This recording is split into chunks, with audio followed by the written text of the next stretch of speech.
j'ai voulu dans mon œuvre représenter sur un même décor, lieu, les différentes origines d'une personne, avec l'acteur lui-même incrusté au centre du paysage. On peut voir sur ma réalisation qu'il y a les paysages de l'Écosse, avec une maison côtière en haut à gauche, un bateau qui représente aussi le côté maritime de l'Écosse, mais aussi l'Arc de Triomphe, un ciel pollué, et des façades d'immeubles, pour représenter le côté de Paris, là où la personne vit actuellement.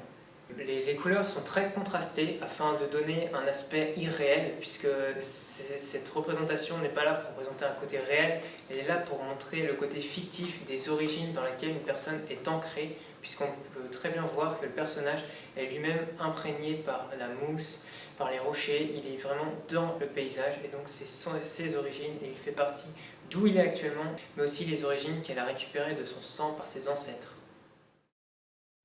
Donc le but de cette composition, c'est de travailler sur le sujet de l'identité.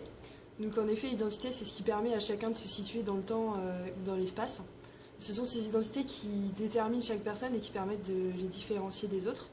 Donc dans un premier temps, j'ai pris des photographies en portrait de deux personnes, un homme et une femme, pour montrer cette différenciation physique. Donc sur un support triptyque, donc lorsque le triptyque est fermé, donc on a le portrait de la femme et le portrait de l'homme.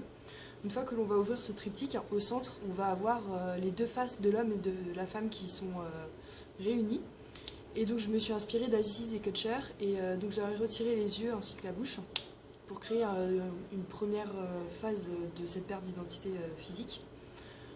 Dans un second temps, lorsqu'on va sur le panneau de gauche, on va avoir toujours ces deux faces de l'homme et de la femme, mais on va retirer toute la peau et on va avoir seulement les muscles. Et pour terminer, sur le panneau de droite, on aura la face de l'homme et de la femme.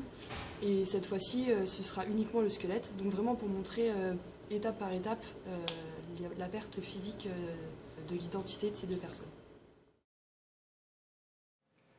Alors dans mon œuvre intitulée Code 301, j'ai voulu intégrer la problématique de d'où viens-tu par le biais d'un portrait que j'ai manipulé sur Photoshop.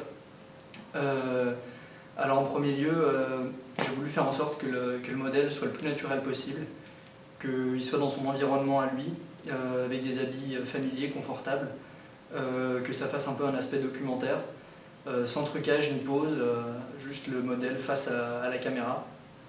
Et j'ai manipulé donc son visage, j'ai enlevé son visage afin d'enlever toute notion physique et ainsi ruiner entre guillemets son identité visuelle pour la remplacer par son identité géographique représentée par une carte donc à la place de son visage pour un peu symboliser que l'identité des personnes ne se juge pas forcément sur le physique.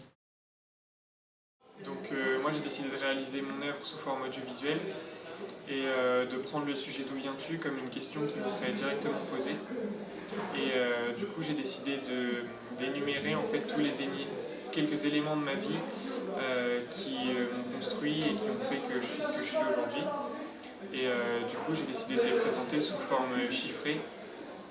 Donc certaines peuvent l'être et d'autres pas, mais j'ai décidé d'estimer et de chiffrer de quoi je suis fait en fait.